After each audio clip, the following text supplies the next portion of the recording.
வணக்கம் நண்பர்களே. தமிழக காங்கிரசுடைய மாநில தலைவராக மாணிக்கம் தாக்கூர் நியமிக்கப்பட்டிருக்காரு. காங்கிரஸ் கட்சி அதிகாரப்பூர்வமாக நேற்று அறிவிச்சிருக்காங்க. அந்த அறிவிப்பில் ஒரு பஞ்சாயத்து தமிழ்நாடு பிரதேஷ் அப்படின்னு சொல்லிட்டு நம்ம மாநிலத்துடைய பேரை எழுதியிருக்காங்க. என்னது தமிழ்நாடு பிரதேசா? என்ன பிரதேஷ் அப்படிங்கிறத உள்ளே சேர்த்துருக்கீங்க அப்படின்னு சொல்லிட்டு பெரிய விவாதம். இந்நேரம் பாஜக கிட்ட இருந்து தமிழ்நாடு பிரதேஷ் அப்படின்னு சொல்லிட்டு அறிக்கையில் பேர் வந்திருந்தா காங்கிரஸ் தலைவர்கள்லாம் வானத்துக்கும் பூமிக்கும் குதிச்சிருப்பாங்க.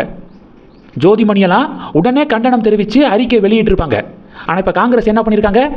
தமிழ்நாடு பிரதேசுடைய மாநில தலைவராக மாணிக்கம் தாக்கூரை நியமிக்கிறோம் அப்படின்னு சொல்லிட்டு எழுதியிருக்காங்க. பிஜேபி செஞ்சால் பெரிய தப்பு, ஆனால் காங்கிரஸ் செய்யலாம். இப்படிப்பட்ட ஒரு லாஜிக்கோடு தான் காங்கிரஸ் இப்போ போய்க்கிருக்கு. ரெண்டாவது என்ன அப்படின்னா, காங்கிரஸுடைய முன்னாள் மாநில தலைவர் யார்? செல்வ பெருந்தகை. திமுகவுக்கு பயங்கர விசுவாசமாக நடந்துக்கிட்டாரு. அவரை நீக்கிட்டு இப்போ டிவிகேவுக்கு பயங்கர விசுவாசமாக நடந்து கொள்ளக்கூடிய மாணிக்கம் தாக்கூரை தலைவராக போட்டிருக்காங்க. அப்போது காங்கிரஸுடைய லாஜிக்கு சிம்பிள்.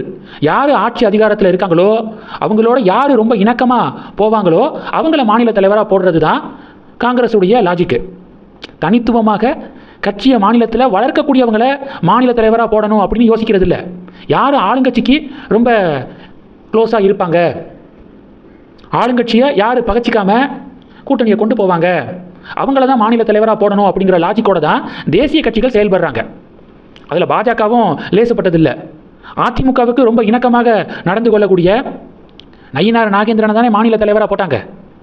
கட்சியை தனித்துவமாக வளர்க்க நினச்ச அண்ணாமலையை ஸ்டெப் டவுன் பண்ணிவிட்டு நயினாரை உள்ளே கொண்டு வந்தாங்களே. சுந்தரபாண்டியன் படத்தில் ஒரு ஃபேமஸான ஒரு வசனம் வரும். உங்கள் ஊரில் நீங்கள் எப்படியோ அது மாதிரி தான் எங்கள் ஊரில் நாங்கள் அப்படின்னு ஒரு வசனம். அப்படி தான் பிஜேபியும் காங்கிரஸும் நடந்துக்கிறாங்க. கூட்டணியில் இருந்தாலும் கட்சியை யார் வளர்ப்பாங்களோ அவங்கள தலைவர் பொசிஷனில் போட்டால் கட்சி வளரும். அப்படி காங்கிரஸில் யார் இருக்கா? கார்த்திக் சிதம்பரத்தை மாநில தலைவராக ஒருவேளை காங்கிரஸ் போட்டிருந்தா டிவிகேவோடு கூட்டணியில் இருந்தாலும் டிவிகே செய்யக்கூடிய தவறுகளை சுட்டி காட்டுவார் கார்த்திக் சிதம்பரம். அப்போது காங்கிரஸ் பொதுமக்கள்கிட்ட போய் சேரும். ஓகே, கூட்டணியில் இருந்தாலும் செய்யக்கூடிய தவறுகளை சுட்டி காட்டுறாங்க அப்படின்னு காங்கிரஸுக்குன்னு தனி ஒரு அடையாளம் தமிழகத்தில் உருவாகும். இதுதான் கட்சியை வளர்க்கக்கூடிய முறை. ஆனால் மாணிக்கம் தாக்கூர் எப்படி செல்வ பெருந்தகை கடந்த 5 வருடங்களில் திமுகவுக்கு புகழ் பாடினாரோ அதே மாதிரி இப்போ மாணிக்கம் தாக்கூர் டிவிகேவுக்கு அடுத்த 5 வருடங்கள் புகழ் பாடுவார். கட்சியை தனித்துவமாக வளர்க்கணும்னு நினைக்க மாட்டார். பிஜேபிலையும் அந்த பஞ்சாயத்து தான். கொஞ்சம் பொறுமையாக இருங்க. தமிழக பாஜக மாநில தலைவராக நிர்மலா சீதாராமனை இறக்குறோம் அப்படின்னு ஒரு சில தமிழக பாஜகவை சேர்ந்தவர்கள் பதிவுகள் போடுறாங்க. நிர்மலா சீதாராமன் அவர்களும் மக்களை கவரக்கூடிய ஒரு தலைவர் கிடையாது. அவங்க நல்லா பேசுவாங்க, மத்திய அரசாங்கத்துடைய விஷயங்கள்லாம் புள்ளி விவரத்தோடு சொல்லுவாங்க.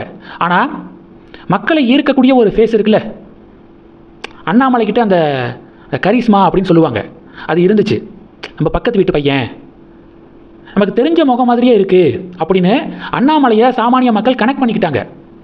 ஆனால் அந்த ஃபேஸ் வந்து நிர்மலா சீதாராமன் அவர்கள்ட்ட இல்லை. இப்போது டிஎன்பிஜேபிக்குள்ளே ஃபைட்டு போய்க்கிருக்கு போல். எஸ்ஆர் சேகர் இருக்கார்ல, பிஜேபியுடைய பொருளாளர், அவர் ஒரு பதிவு போட்டிருக்காரு. ஒரு கட்சியுடைய தலைமை அப்படிங்கிறது கட்சியை வளர்க்க உயர்த்த பாடுபடக்கூடிய தொண்டர்களை மதிக்கிறது தான் உண்மையான தலைமை. ஆனால் ஏதோ மேலிருந்து குதிச்ச மாதிரி முதலாளித்துவ மனப்பான்மையோடு இருக்கிறவங்க தலைமை கிடையாது அப்படின்னு சொல்லிட்டு எஸ்ஆர் சேகர் பதிவு போட்டிருக்காரு. பதிவு போட்டு மோடி, நிதின் நபீன் இவங்களெல்லாம் டேக் பண்ணியிருக்காரு. நயினார் நாகேந்திரனை டேக் பண்ணலை. அப்போ நயினார் நாகேந்திரனை தான் எஸ்ஆர் சேகர் மறைமுகமாக விமர்சனம் பண்ணுறாரோ அப்படிங்கிற ஒரு டிபேட்டும் நடந்துக்கிருக்கு. இந்த செய்திகளெல்லாம் பற்றி உங்களுடைய பார்வைகளை மறக்காமல் கமெண்ட் பண்ணுங்கள். தொடர்ந்து கணக்கில் இருங்க. அடுத்தடுத்து நிறையா பதிவுகளை பார்க்க போகிறோம். நன்றி. ஜெய் ஹிந்த்.